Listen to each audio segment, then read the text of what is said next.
Welcome to another educational video about screen printing by Catspit Productions. Today is a quick tips video. Quick tips for screen printing. And I just, sometimes when I make these videos, I will do them about things that are going on in the shop at the current time. So right now I was getting ready to do a really quick video showing you how to print tote bags and stuff. But I realized I had to change some pallets because I had some pallet damage when I had a little water damage. Okay, so today I just wanted to really quickly just show you how to change a pallet bracket for your MDF pallet board. And I'd like to just talk a little bit about the MDF pallet board and the characteristics of the MDF pallet board, and we'll change a bracket really quick and just show you how that's done, okay? But before I go on, please remember that you can support the continued production of these educational videos free right here on YouTube by simply subscribing. If you like my videos, you like the information, you like the tips, maybe they amuse you, then please subscribe. I really appreciate that, and I need your support to keep going indefinitely for the future. So please subscribe today, right now. Before I quickly show you how to change a pallet bracket on an MDF pallet, or wooden pallet as it may be referred to, I just want to talk about the characteristics of these MDF pallets, or wood pallets, however you want to refer to them, or like Formica top, they're often referred to. Some of us old school guys kind of recall this because you can use kitchen countertop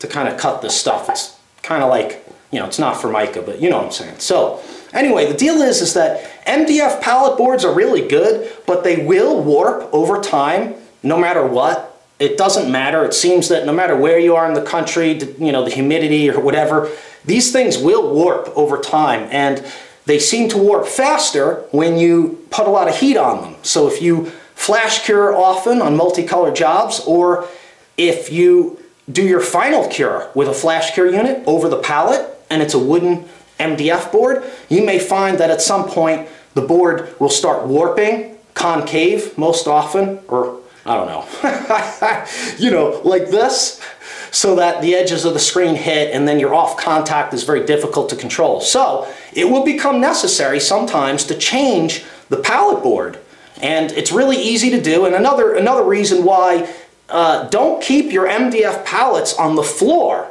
in your shop, because if you have a water break and they get water, they will suffer water damage, and the Formica, or the top, the countertop part will come apart and stuff, and it spreads apart. And that's what I had. Like a couple of years ago, I had some water damage, and today I need these little pallets, and I wanted to put on the new ones. So I'm just going to quickly show you how to do that and what things you might consider when maybe even making your own pallet. Like if you go to Home Depot and buy a piece of kitchen countertop and you cut it and then you got to put the bracket on, well, this video should help you out a little bit. So let's put the bracket, let's change this old pallet, which is actually not bad, but it's a little bit damaged, with the new pallet, and I'll show you what considerations you have to think about when doing so. This is very simple. The only thing that you're going to need to do is pre-drill the holes.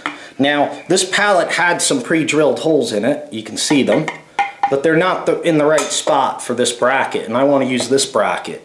Okay, so what I'm going to do is I'm going to take this bracket off, and then I'm going to line it up to these pre-drilled holes, because these are pre-drilled from the factory, so I know that it's centered right. And then I'm going to make sure, I'll probably be able to use these two, and then I'm going to have to re-drill these. Okay, so that's what I'm going to do. I'm going to get that going, and then we'll be able to screw this bracket right on here.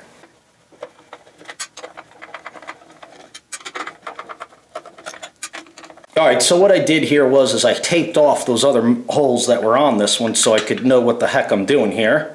And I got this on here, I measured it. It's as close as I can to get it straight, and there's a couple of things to consider about where you place the bracket, especially if it has one of these. And we're going to look at two different brackets really quick, because there's two brackets that you can have on here. You got one like this, and this bracket is actually a little big for this pallet. Okay, so ideally you would want a smaller bracket on here, but I only have this one today. So let me drill the holes on this, and then I'll explain to you what I'm talking about these brackets.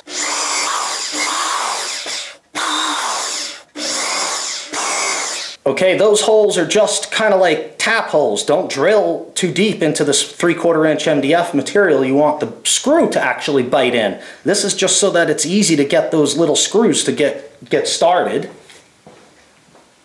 And, sorry, they're actually, you know, a little wood type screw. So it's going to bite into the MDF. So you want some of the MDF to be undrilled, so to speak, right? The deal is that some of these brackets will have a knob on the side, and you have to consider that when you're mounting the bracket onto the pallet board. Okay, you want to consider the fact that this little bolt over on this side is going to push the bracket to one side or the other. You see what I'm saying? So you can see, hopefully you can see here, that the little bolt for the knob on the side comes in contact with this, and you can see this pallet bracket is not centered on the piece, right? So this pallet bracket has to be actually offset on the pallet so that the pallet is centered on the pallet arm. Okay? And contrary, you might have a pallet bracket like this one, a small one, which is what I should really have on that pallet, but here's a small one, and you can see this one fits snug. So this one's different. This one you would center. Okay, you see that?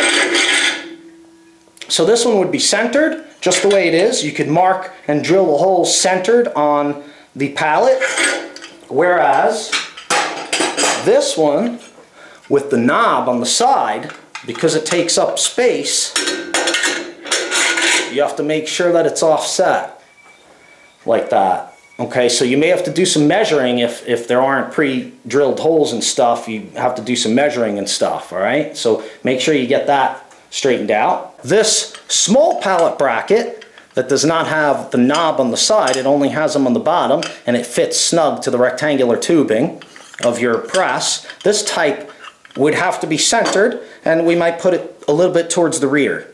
Okay, so we would have to center this, mark the holes, pre-drill them, and then we're going to screw them in. All right, so let's finish the other board that I already, or the other pallet that I already have the screws in, I have the holes drilled, and I'll show you what I did there.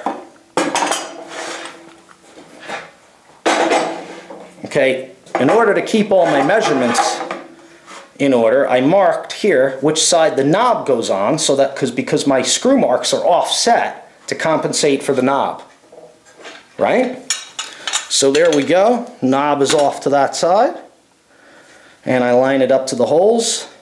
You know, and ideally, honestly, you know, on this size of a pallet, which I forget what size it is, I'm sorry. It's a 12 by 10 or something. You know, I would really want this bracket.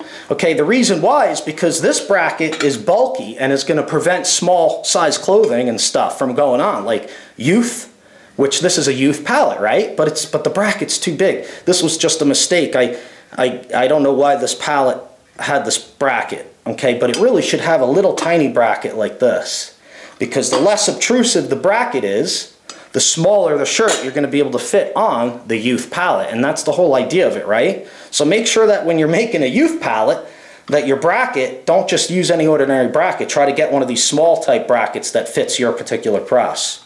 Okay, so that's it. It's done. The video's over, guys. That's it. We just screw it in now. Really simple.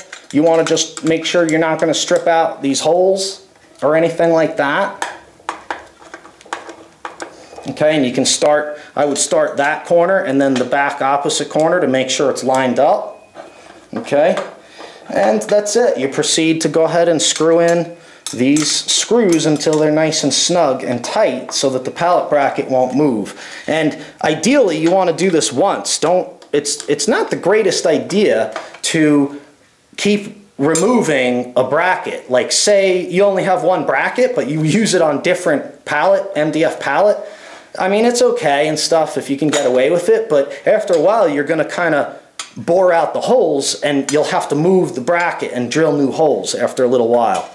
Okay, so I'm going to just finish doing this and we'll wrap it up, okay? Alright, so that's it for today. It's getting hot already here in Arizona. The summer is approaching us very quickly, so I'm going to turn on the little mini air conditioner that I have and try to cool down the place so I can shoot the tote bag video for you. And we'll use this bracket, hopefully, hopefully we've got the bracket on there okay while making the video. Alright, so let's just recap a couple of things to remember when you're doing this. You're going to pre-drill the holes for the screws, and you're going to drill them deep enough that you can get the screw in easily, but not so deep that the screw is going through all a drill hole. You want some of the screw to bite into maybe a non-drilled part. You know what I'm saying? So it's kind of like a pilot hole, and allow the screw to bite into some of the untouched board. Try not to move these brackets from one MDF board to the other. I mean, some people do, and they have no problems really for a long time, but it can wear out the holes. And just remember that the different types of brackets that you have, different sizes and different configurations, will require a different placement on the pallet so that when it gets on the pallet arm, it's in the right spot. So make sure you consider all those things, okay? And I think that's it for today. Thanks a lot for watching. If you like my videos, please rate, thumbs up, comment if you can, and of course subscribe. Thanks a lot for watching, and we'll see you next time.